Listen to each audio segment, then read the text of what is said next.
Alors, l'Assemblée. Écoutez, aujourd'hui, nous allons partager sur un thème que je vais commencer aujourd'hui. Vous savez, l'arbre, quand il est encore petit, c'est en ces moments-là, il faut les dresser. N'est-ce pas, mon frère?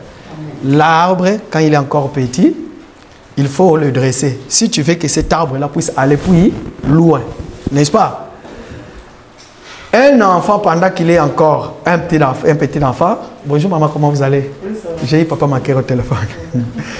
Un enfant, quand il est encore petit, avant qu'il grandisse, pour éliminer les mauvaises habitudes de le bas âge, n'est-ce pas? Commence déjà à lui donner la forme qu'il va avoir quand il va grandir.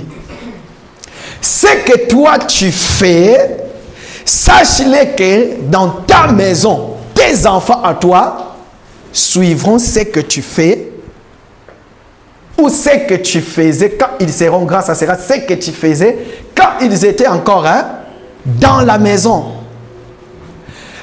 Vous allez comprendre, si le papa était dans le cultisme, dans la magie, chez les marabouts, à chaque fois qu'il y avait un problème à la maison, il faisait venir le voyant, païen, parce que le véritable voyant, c'est Dieu. J'ai lu un verset dans la Bible où l'autre fois en Israël, quand on allait consulter Dieu, on disait, allons-y consulter le voyant. Le diable n'a volé que le vrai voyant, c'est Dieu qui voit. J'ouvre une parenthèse, le bien de Dieu, il voit à travers nous. Maintenant. Écoutez maintenant, vous allez comprendre, dans la maison, lorsque vous allez grandir, si réellement les parents étaient dans le Seigneur, c'est à ce moment-là vous allez remarquer qu'est-ce qui va arriver. Les enfants, quand ils vont grandir, tout ce que papa faisait ou maman faisait, c'est ça que les enfants vont faire. Peu importe ce qui peut arriver, mais un moment, lorsque le Seigneur va interpeller sa conscience, il se souviendra, il va dire non. Quand il y avait quelqu'un malade à la maison, la première des choses que papa faisait, papa priait. Il invoquait l'esprit de la guérison. Bon, ce problème, ça longtemps duré. Moi aussi, je vais essayer. Maman, quand elle préparait dans la cuisine, maman n'était pas distraite. Elle était toujours concentrée dans le marmite. Pourquoi? Parce qu'elle préparait toujours au goût du papa. C'est ça.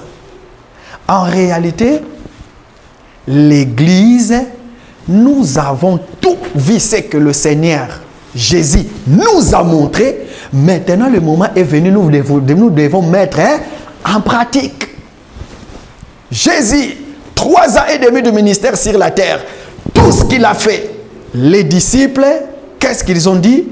Après l'ascension, la venue du Saint-Esprit, ils ont compris la réalité, ils ont commencé à mettre en pratique ce que le maître faisait. Voilà pourquoi on dit que tout disciple accompli est comme son maître. Pourquoi? Parce que comme le maître n'est plus là, maintenant moi aussi, je vais reproduire le même mouvement, le même geste que mon maître. Je suis allé à l'école apprendre la comptabilité. J'ai appris la comptabilité, mais sachez-le que les conseils de mon professeur est toujours là. Lorsque je suis devant l'ordinateur et je suis en train de saisir les données comptables et que je reçois le facture, la première des choses, je me rappelle, mon professeur me disait que fais ce qu'on appelle l'ouverture des comptes. Et quand tu fais l'ouverture des comptes, tu vas faire, maintenant tu vas savoir le compte que j'ouvre, est-ce que c'est 530 ou c'est 520? Il y a quelqu'un qui est en train de rigoler. Bon, excusez-moi, j'ai pris l'exemple de comptabilité parce que j'ai fait la comptabilité. Donc, c'est ça. Maintenant, tu vas te rappeler.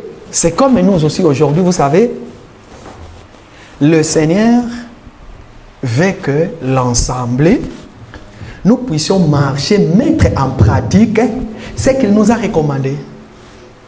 Que ce soit dans toutes les situations, les problèmes, les maladies, l'organisation de l'Assemblée, tout sauf rien.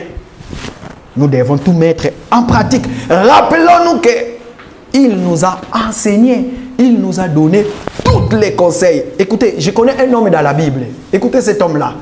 Il a vécu longtemps avec son maître. Partout où le maître passait, lui, il était là. Mais le jour où son maître n'était plus là, il s'est rappelé. Il est arrivé quelque part pour traverser. Il ne pouvait pas.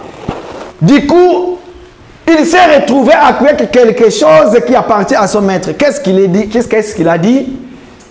Il crie, il dit, où est l'Éternel, le Dieu d'Élie? Pourquoi? Parce qu'il y a quelqu'un, il y a Élie qui a fait des choses. Maintenant, le moment est venu, je dois reproduire les mêmes faits et mouvements. L'Assemblée, si c'est vrai que tu crois en Dieu et que tu es un disciple du Seigneur, chaque problème qui va t'arriver dans la vie, chaque situation, ne met pas encore d'abord la tristesse. Notre royaume n'est pas un royaume de tristesse, mais c'est aussi un royaume de joie, la paix. Écoutez, vendredi, j'étais en train de parler avec un frère ici dans la salle. J'étais en train de chercher dans la Bible là où il est dit, si vous croisez un de vos bien-aimés, vous pouvez lui saluer, bonjour. Il n'y en a pas.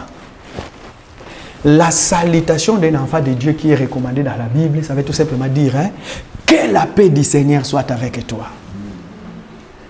Lorsque nous disons bonjour, nous souhaitons une bonne journée à une personne. C'est une salutation aussi. Mais la salutation, c'est salut. Que la paix du Seigneur soit avec vous. Voilà pourquoi le Seigneur va recommander à ses disciples. Partout là où vous entrez, lorsque vous entrez, dites que la paix du Seigneur soit avec vous. C'est la salutation. Shalom. C'est la salutation. Assalamu alaikum. Ça veut tout simplement dire que la paix du Seigneur soit avec. Que la paix de Dieu soit. C'est ça. Assalamu alaikum. Shalom l'Assemblée. Voilà. Nous allons lire. Allez-y, papa. Alors, moi je crois que nous allons quitter cette salle. Je le crois parce que de la manière où les choses vont, je commence à croire que nous allons quitter cette salle, peut-être même voire même avant la fin de l'année. Parce que nous nous sommes dit avant la fin de l'année, mais par la connaissance et la foi, je vois les choses sont en train de bouger. Mais maintenant, nous ne pouvons pas quitter ici cette salle, selon le Seigneur, avec cette même habitude de l'Égypte. Le jour où nous allons quitter cette salle, toutes les habitudes de l'Égypte doivent rester ici. Vous savez, il y a d'autres messages, lorsque nous les recevons, ça donne triste. Est-ce que vous, tel que nous sommes ici dans l'Assemblée du Seigneur, est-ce que nous croyons en Dieu? Mon frère Baptiste, est-ce que moi je peux t'en vouloir? Mon frère, est-ce que moi je peux te tirer que tu ne prospères pas? Mais il y a des gens qui tirent l'ensemble pour que cet ensemble ne puisse pas aller de l'avant. Moi je commence à prier maintenant le Dieu de la sélection. Le Dieu de la sélection. Nous avons des aînés qui sont dans l'ensemble que nous respectons. À des fois quand je vois tous ces aînés-là, je me dis, mais Seigneur, pourquoi ils viennent chaque jour? Mais parce qu'ils aiment le Seigneur.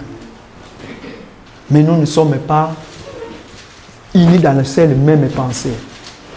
Et quand tu commences à prier, le Seigneur commence à parler, du coup tu te dis, mais est-ce que c'est vrai?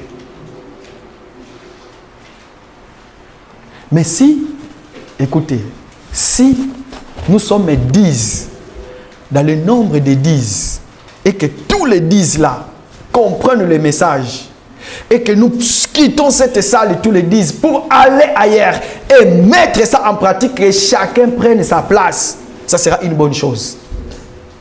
Déjà aujourd'hui, je vais entrer dans les définitions de l'Église, la consécration de l'Église. Après, je vais commencer à parler sur le ministre, les rôles des ministres, qu'est-ce qu'ils doivent faire. Après le ministre, nous allons descendre sur les modérateurs. Après les modérateurs, le chantre. Et il y en a d'autres dans cette assemblée qui font l'œuvre des diaconats. Nous allons, ce sont des diacres, malgré nous ne les avons jamais présentés, mais ils font les œuvres des diacres. après les gens que chacun se mette à sa place pour travailler. Lorsque nous venons dans l'assemblée, si chacun de nous se met à sa place, lorsque vous partez en guerre, et que toi tu sais que toi tu dois rester devant, tenir ton arme pour tirer, que celui qui est derrière, qui commence à contrôler, c'est celui-là qui va te dire non, tu tires beaucoup de ce côté-là, maintenant il faut tirer par là. Il est en train de faire son travail et toi aussi fais ton travail. Et celui qui est en train de préparer pour que vous mangez, lui aussi il fait son travail. Tout le monde travaille dans l'unité. C'est ça qu'on appelle l'unité dans la foi. Alors le Seigneur va dire laissez l'ivraie et le blé croisser ensemble jusqu'à la fin de la moisson. Nous voulons quitter l'Égypte pour entrer de l'autre côté. Est-ce que nous devons toujours rester comme ça là? Donc je commence aujourd'hui, je ne sais pas ça va prendre combien de temps. Waouh! Alors nous allons lire, prenons nos Bibles s'il vous plaît. Nous allons lire dans le livre de Matthieu, chapitre 16, à partir du 13e jusqu'au 20e verset. Je vais juste faire l'introduction. Pourquoi? Parce que Villers, nous allons prier, nous allons retourner dans la prière. Et puis, nous allons comprendre. Allez-y, papa. Matthieu, chapitre 16. 16, oui, allez-y. Jésus étant arrivé dans les territoires de Césarée de Philippe, demanda à ses disciples, qui dit-on que je suis moi, le Fils de l'homme? Ils répondirent, les uns disent que tu es Jean-Baptiste, les autres, Élie, les autres, Jérémie ou l'un des prophètes. Et vous, leur dit-il, qui dites-vous que je suis? Simon Pierre répondit, tu es le Christ, le Fils du Dieu vivant. Jésus reprenant la parole lui dit, tu es heureux Simon, fils de Jonas, car ce ne sont pas la chair et le sang qui t'ont révélé cela, mais c'est mon Père qui est dans les cieux. Allez-y. Et moi je te dis que tu es Pierre, et que cette pierre, je bâtirai mon église, et que les portes du séjour des morts ne prévaudront point contre elle. Je te donnerai les clés du royaume des cieux. Ce que tu lieras sur la terre sera lié dans les cieux. Et ce que tu délieras sur la terre sera délié dans les cieux. Alors il commanda aux disciples de ne dire à personne qu'il était le Christ. Merci. Voilà. Je te donne les clés. Sur cette pierre que je bâtirai mon église, et que les portes du séjour des morts ne prévaudront point contre elle. Hein? Le Seigneur est en train de parler de son église. Écoutez maintenant, nous avons tous compris, noir sur blanc. Nous allons maintenant sonder les Écritures pour comprendre cette pensée. C'est un verset que vous connaissez très bien, vous les avez lus déjà plusieurs fois, plusieurs reprises. Mais comme nous voulons mettre chaque chose dans l'assemblée à sa place, chaque personne, quelque part, pour l'exercice du Seigneur, nous voulons aussi mettre des fondements. Nous voulons d'abord comprendre la pensée capitale du Créateur, la pensée du concepteur de l'idée du Seigneur. Écoutez, la Bible dit que Jésus est arrivé dans un territoire, n'est-ce pas? Le Seigneur quitte un territoire pour aller dans un autre territoire. Vous êtes d'accord avec moi? Il va quitter un endroit pour aller dans un autre endroit. Mais Seigneur, comment, là où tu étais, tu n'as pas fait des questions, tu n'as pas demandé, tu n'as pas fait des questions, mais quand tu quittes là où tu étais pour traverser de l'autre côté, c'est ainsi que tu vas demander. Pourquoi? Parce que quand tu étais de l'autre côté, tu savais qui tu étais. Quand tu étais dans le monde, tu savais qui tu étais, tu ne pouvais pas poser la question aux gens, dites-moi, est-ce que je suis chrétien ou bien païen? Non. Mais ta conscience à toi te pousse à comprendre si tu es païen parce que tu es encore dans le monde. N'est-ce pas? Mais quand tu vas quitter le monde pour traverser de l'autre côté, c'est à ce moment-là, l'identité d'un enfant de Dieu te suit. Tu vas maintenant te poser la question, est-ce que je suis vraiment un enfant de Dieu? Pourquoi? Parce que tu as quitté un territoire pour un autre territoire. C'est comme la personne de notre Seigneur Jésus. Au ciel, il n'a pas posé la question parce que le ciel témoigne qui il est. Il quitte le ciel, il entre sur la terre. Ça veut tout simplement dire qu'il était quelque part. Il a quitté cette quelque part. Maintenant, il est entré dans la terre. C'est sur la terre maintenant qu'il pose la question au dire des hommes, qui suis-je, moi, fils de l'homme? Est-ce que je me suis fait comprendre? Donc, comprenez-le que le mouvement du Seigneur, il voulait arriver dans le territoire de Césarée et de Philippe. Et c'est dans le territoire de Césarée et Philippe, c'est là où on pose la question. Qui suis-je? Si tu es de l'autre côté, inutile de poser la question parce que tu connais ton identité, tu sais qui tu es. Dieu au ciel, il n'a pas besoin d'aller chez les gens, chez les anges pour poser la question. Les anges, dites-moi qui je suis. Mais lorsque Dieu est revêtu d'un corps et qu'il est descendu sur terre, en ce moment-là, il pose la question. Pour voir réellement si ces gens qui sont avec moi m'ont compris qu'il était question de moi dans les rouleaux.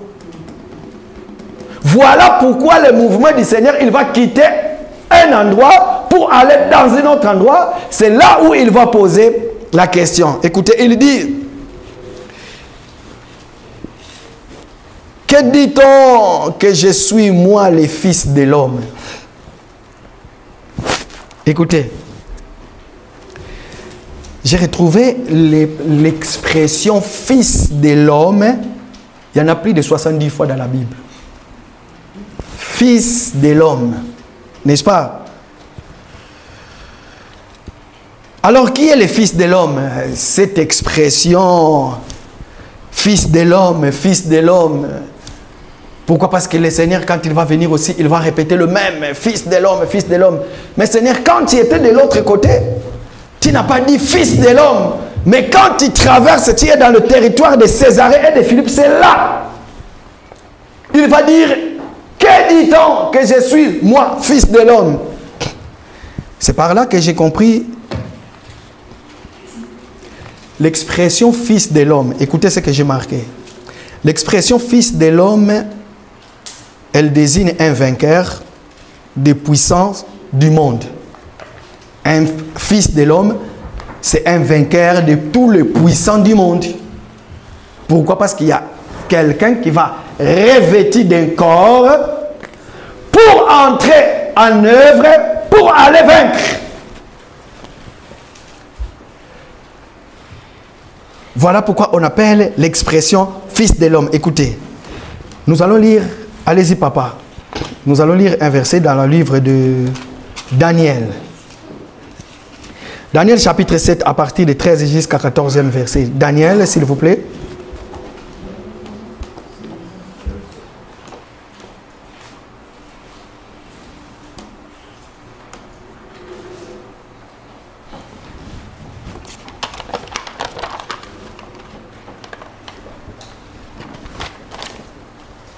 Daniel chapitre 13, 7, à partir du... Daniel, oui, chapitre 7, à partir du 13 jusqu'à 14e verset. Allez-y, papa.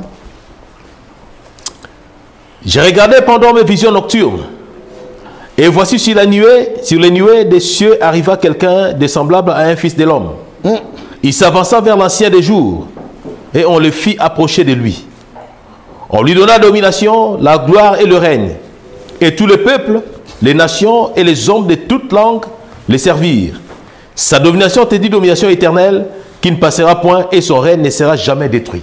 Est-ce que nous avons compris? Reprenez le deuxième passage. On lui donnera, là on dit... On lui donna la domination. On lui donna la domination parce qu'il doit dominer sur tous les rois. La gloire et le règne. La gloire et le règne, c'est pour lui. Et tous les peuples, les nations et les hommes. Et tous les peuples des nations et des hommes. De toutes langues les servirent. Et toutes les langues servirent. Voilà pourquoi on l'appelle le fils de l'homme. Est-ce que je me suis fait comprendre? Voilà pourquoi on l'appelle des fils de l'homme. Pourquoi? Parce qu'il a reçu l'autorité, la domination sur tout. Les pouvoirs que le Seigneur avait reçus, avant de les transmettre, il va se transformer en un homme comme toi et moi. Il va marcher sur la terre. Pourquoi? Parce qu'il veut nous léguer cet héritage-là. Il va entrer dans le monde. C'est là où il va demander au dire des hommes, qui suis-je? Moi, fils de l'homme. Pourquoi? Parce que il n'y a pas, écoutez, quand les hommes disent qu'il était 100% homme, 100% hein, Dieu. Ce n'est pas un verset qui existe. Hein, ça n'existe pas dans la Bible nulle part. Hein, parce qu'on dit que la Bible dit que la plénitude de Dieu habita en lui. Mais cette expression 100% homme et 100% Dieu dans la Bible n'y est pas. Vous allez trouver ça nulle part. N'est-ce pas? Mais la plénitude de Dieu était sur lui. Voilà pourquoi il était question qu'un Dieu puisse quitter le ciel, qu'il puisse entrer dans une personne, dans Jésus, pour marcher sur la terre, pour te léguer l'héritage. Maintenant, les dominations, la puissance, tout ce qu'il a reçu, il voulait te les transmettre. Mais il ne pouvait pas les transmettre comme ça là, sans faire ce qu'il avait fait. Or, on transmet quelque chose à la personne qui croit en toi. À la personne qui t'accepte tel que tu es. Je ne peux pas te donner ce que tu en as besoin sans que tu puisses avoir confiance en moi, sans que tu puisses croire à moi que je suis capable de te le donner. Le Seigneur ne pouvait pas faire les transmissions de ce qu'il avait, de son autorité, de son pouvoir à son église sans que l'église puisse lui confesser. Écoutez, Jean chapitre 8, verset 23 à 32. Écoutez ce qu'il dit.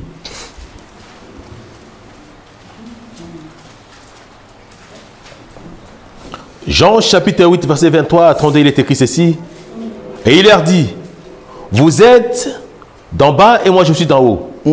Vous êtes de ce monde et moi je ne suis pas de ce monde. C'est pourquoi je vous ai dit que vous mourrez dans vos péchés. Car si vous ne croyez pas ce que je suis, vous mourrez dans vos péchés. Qui es-tu? Lui dirent-ils. Jésus leur répondit, ce que je vous dis dès le commencement. J'ai beaucoup de choses à dire de vous et à juger en vous. Mais celui qui m'a envoyé est vrai. Et ce que j'ai entendu de lui, je l'ai dit au monde. Et il ne comprit point qu'il leur parlait du Père. Jésus donc leur dit, quand vous aurez élevé le Fils de l'homme, alors vous connaîtrez ce que je suis. Et que je ne fais rien de moi-même, mais que je parle selon ce que le Père m'a enseigné. Celui qui m'a envoyé est avec moi. Il ne m'a pas laissé seul, parce que je fais toujours ce qui lui est agréable. Ok. Comme Jésus parlait ainsi, plusieurs crient en lui. Et il dit aux Juifs qui avaient cru en lui, si vous demeurez dans ma parole, vous êtes vraiment mes disciples. Vous connaîtrez la vérité et la vérité vous affranchira. Est-ce que nous avons compris? C'est un texte très long, mais tout y est dedans par rapport à la témoignage du Seigneur. N'est-ce pas? Tout y est dedans par rapport à la témoignage du Seigneur. Pourquoi? Parce que si vous ne comprenez pas le Seigneur, si vous ne demeurez pas dans sa parole, écoutez, papa, recommence encore, première paraphrase en haut, écoutez ce qu'il avait dit. Écoutez, recommence encore, papa. Il leur dit, vous êtes d'en bas et moi je suis d'en haut. Vous êtes d'en bas et moi je suis d'en haut. Parce que je me connais moi-même d'où je suis sorti. Maintenant que je suis en bas avec vous, allez-y papa. Vous êtes de ce monde, moi je ne suis pas de ce monde. Vous êtes dans le monde, mais moi je ne suis pas de ce monde. Allez-y, continuez. C'est pourquoi je vous ai dit que vous mourrez dans vos péchés. Ok. Car si vous ne croyez pas ce que je suis, vous mourrez dans vos péchés. Car si vous ne croyez pas ce que je suis, vous mourrez dans vos péchés. Donc quand je vais entrer dans le territoire de Césarée et de Philippe, je vais poser la question. Vous devez répondre, parce que si vous ne croyez pas à moi, vous allez mourir. Vous mourrez dans vos péchés. Parce que vous ne croyez pas à moi. Comment vous allez témoigner? Comment est-ce que vous allez témoigner? Alors le témoignage du Seigneur. Écoutez, j'aime bien, papa, lisez-moi encore. Matthieu chapitre 16, verset 14. Dans le même pensée. Matthieu chapitre 16, verset 14. Écoutez maintenant. Matthieu chapitre 16, verset 14, il est écrit ceci. Ils répondirent, les uns disent que tu es Jean-Baptiste, les autres Élie, les autres Jérémie ou l'un des prophètes. Là, on va lui poser la question. Vous savez, lorsque nous disons, écoutez l'assemblée, je commence par là, Éphésiens chapitre 5, hein, chapitre 5, verset 4, n'est-ce pas 11, Éphésiens chapitre 4, verset 11. La Bible dit que Dieu a donné aux uns comme prophètes, apôtres, docteurs, évangélistes, pasteurs. On utilise les mots comme parce qu'en réalité, le vrai, c'est lui-même. Il est le vrai apôtre, il est le vrai pasteur, il est le vrai évangéliste, il est le vrai docteur, il est le vrai prophète. Et nous, les autres, nous sommes que des comme. Voilà pourquoi lorsqu'on lui pose la question, lorsqu'il pose la question, et ils vont dire les uns disent que tu es prophète, tu es Élie, tu es ceci, il ne refuse pas. Pourquoi? Parce qu'il savait que c'est lui, il était le meilleur, il était le vrai, pardon. Il était le vrai, il ne dit rien. Écoutez ce qui m'a interpellé.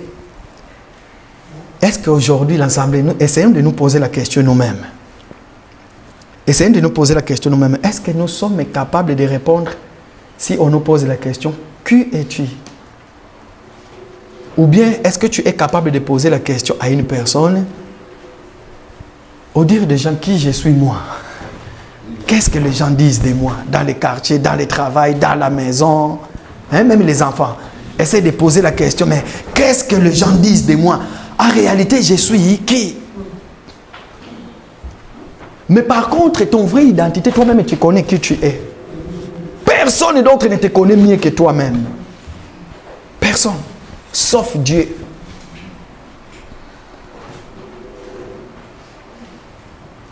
Est-ce qu'un enfant de Dieu, toi qui te dis un enfant de Dieu, est-ce que tu peux continuer toujours dans le même système, dans le même comportement, dans le même caractère?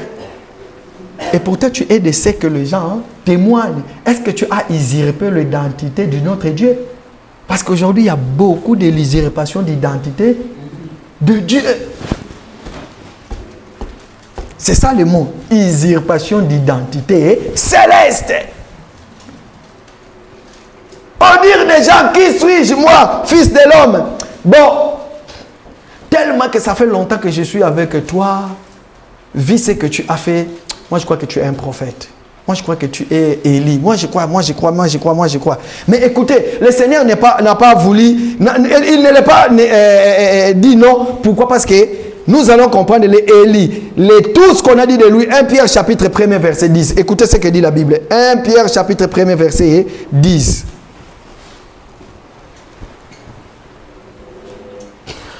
Pierre chapitre 1 verset 10, il est écrit ceci. Les prophètes qui ont prophétisé, touchant la grâce. Les prophètes qui ont prophétisé touchant la grâce qui vous était réservée, ont fait de ce salut l'objet de leurs recherches et de leurs investigations. Ok, allez-y. Voulant sonder l'époque et les circonstances marquées par l'Esprit de Christ qui était en eux et qui attestait d'avance les souffrances de Christ et la gloire dont elles seraient suivies. Ok. Ça, c'est un verset de la maison. Nous connaissons très bien ce verset de la Bible. C'est là où nous disons que tous les prophètes de l'Ancienne Alliance, tout le monde, en réalité, c'était Dieu qui parlait à eux. Pourquoi? Parce qu'il n'y a pas un prophète qui s'est levé, qui parlait de la part de lui-même.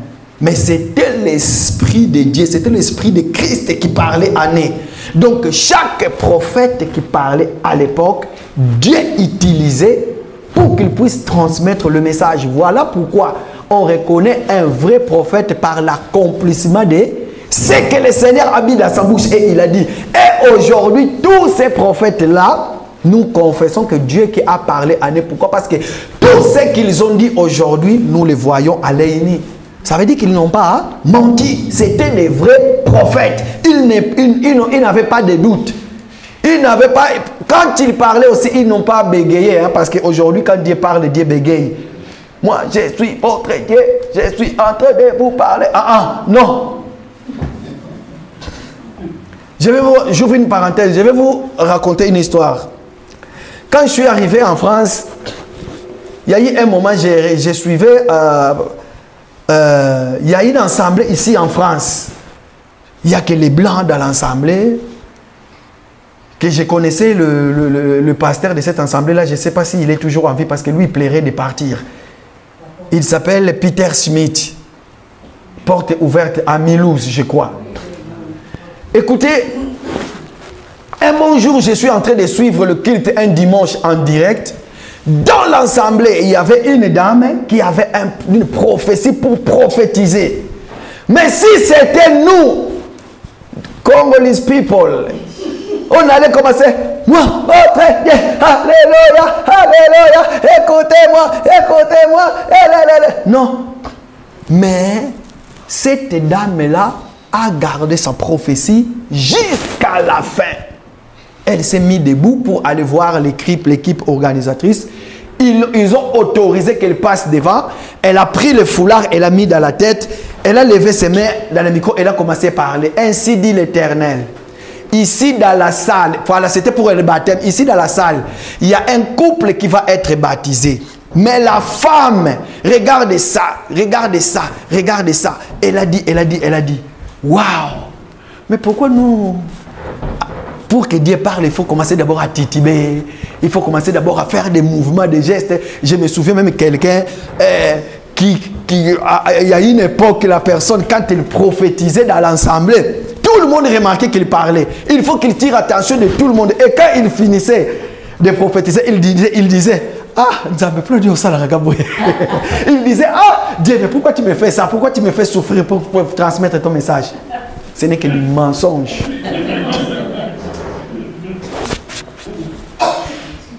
Dieu, quand il parle aussi dans la tranquillité, la paix.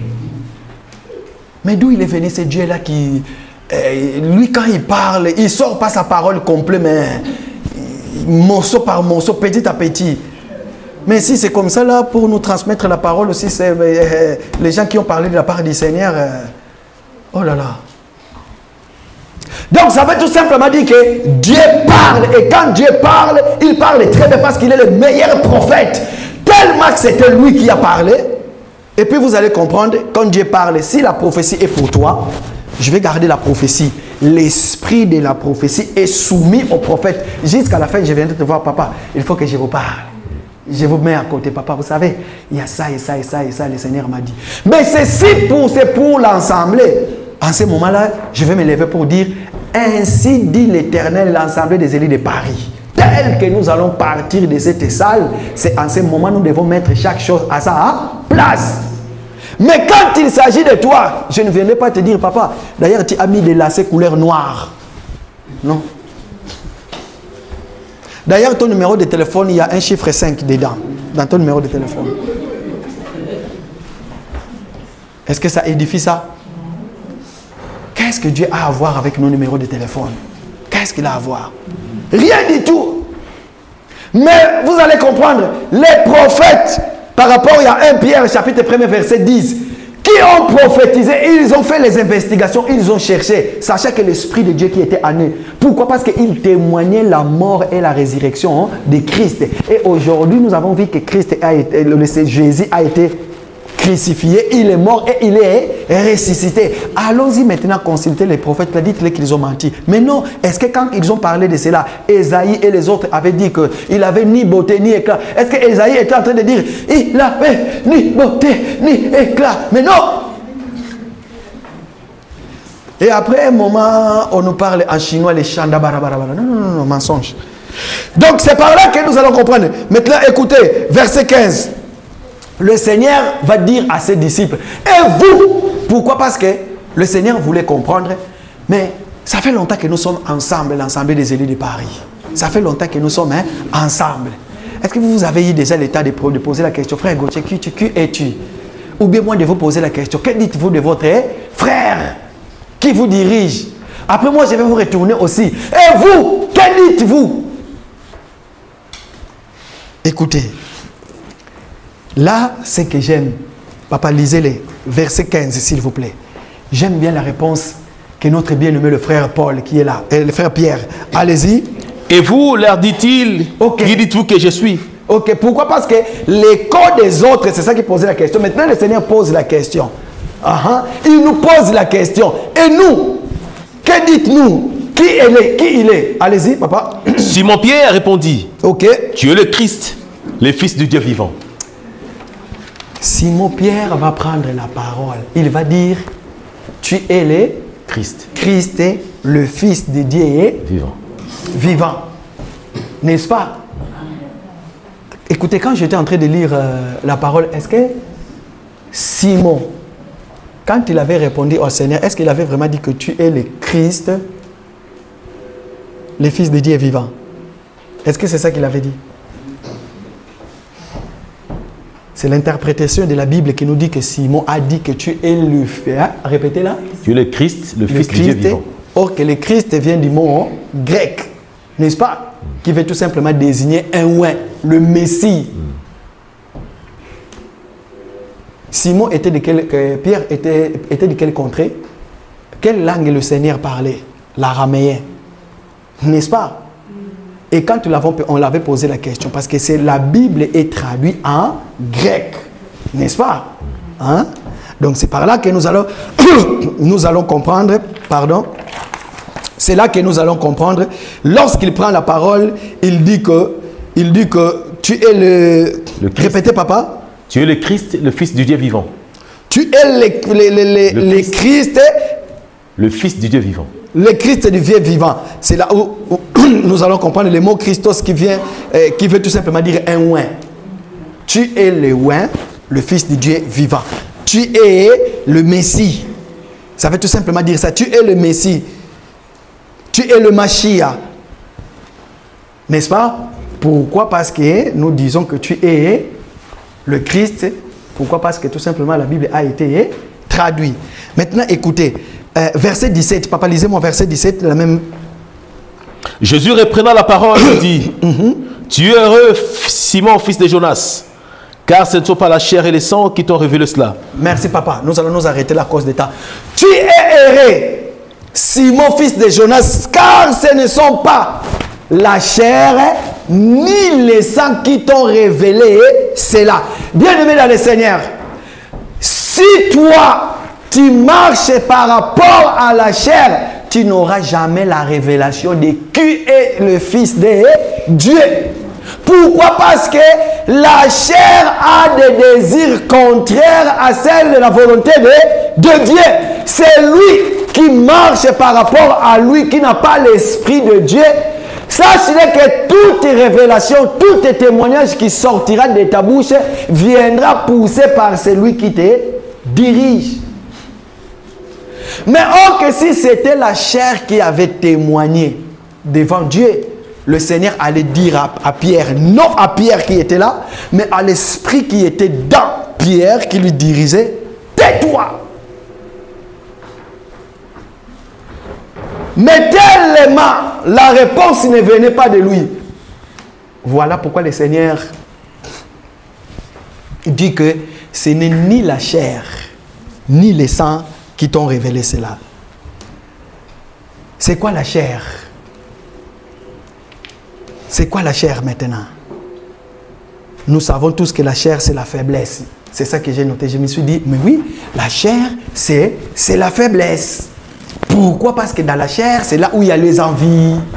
Quand tu vois quelqu'un qui est bien habillé, tu es en train de l'envier, sans savoir que les habits qu'il a mis, ce n'est que les habits, mais à l'intérieur, tu ne sais pas qu'est-ce qu'il y a dedans. Quand tu vois quelqu'un faire je ne sais pas quoi, quand toi tu regardes, tu dis, mais pourquoi moi je n'ai pas ça? Oh. Mais tu ne sais pas cette personne-là, comment il a fait pour les avoir. Regarde, j'ouvre une parenthèse, regarde ce que la chair fait.